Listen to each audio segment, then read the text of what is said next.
Your KRIS6 weather forecast. Hey, good evening, folks. Here is a look at the sun setting over Snoopy's, looking to the west.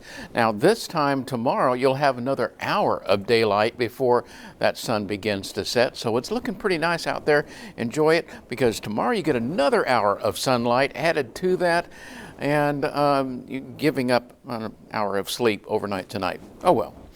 All right, clouds and radar, it's looking just fine out there. Your almanac, check this out. 91 degrees this afternoon. That tied our record high originally set back in 2006. We'll be close to that again tomorrow. Overnight low this morning was 70 degrees. Now, if you're heading out to the coastal waters of the Gulf side beaches, tomorrow mostly sunny. It will be breezy, especially in the afternoon and especially over the coastal waters. With a high in the upper 70s, water temperature at 77 degrees now. So you're going to start off with southwesterly winds. They'll be shifting to the northeast in the afternoon and increasing 10 to 20 knots. So that'll be slightly choppy to occasionally choppy bays and 3 to 6 foot seas. Now the rip current risk that was moderate today is going to be low tomorrow. Now here is what's going on.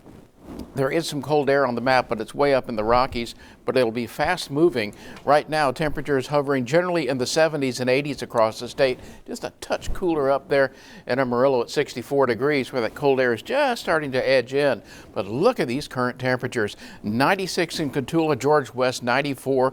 And you can see that real heat going on out there. Still looking at 70s and 80s right along the coastal zones, and overnight tonight, well, you're going to see lows from the mid 60s to lower 70s. Still mild, still breezy, still some coastal fog out there. But look at the winds. They start to lay down a little bit, but look at this.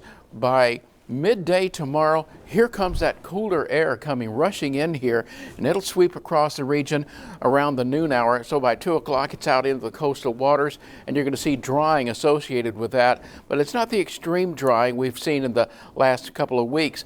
You hang on to a little bit of moisture, because there's going to be something with moisture overrunning that cooler air in the next couple of days.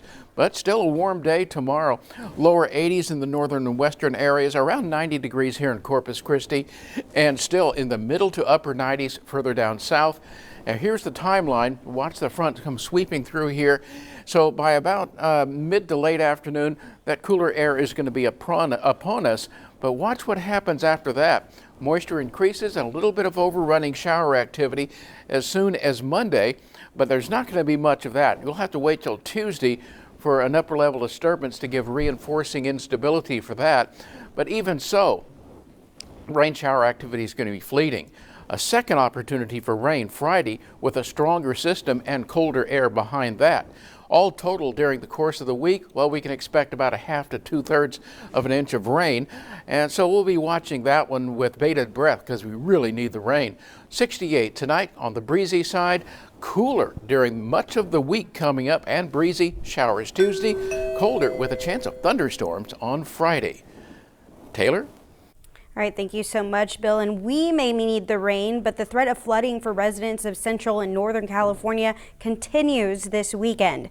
A round of deadly storms forced many to flee their homes on Friday and killed at least 2 people, prompting the Biden administration to declare an emergency requested by the state's governor. Isabel Rosales has the latest.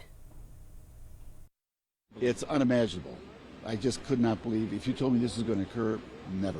Widespread flooding continues across parts of Central and Northern California, prompting multiple evacuation orders. We can't live like this. How do you live like this? In Monterey County, rising waters breached the Pajaro River levee. And in Fresno County, residents who did not evacuate in time are being asked to shelter in place Saturday night after a road was washed out by heavy flooding. Don't put yourself in a situation where you're going to need to be rescued. Don't create a problem, because we have a lot of emergency personnel out there.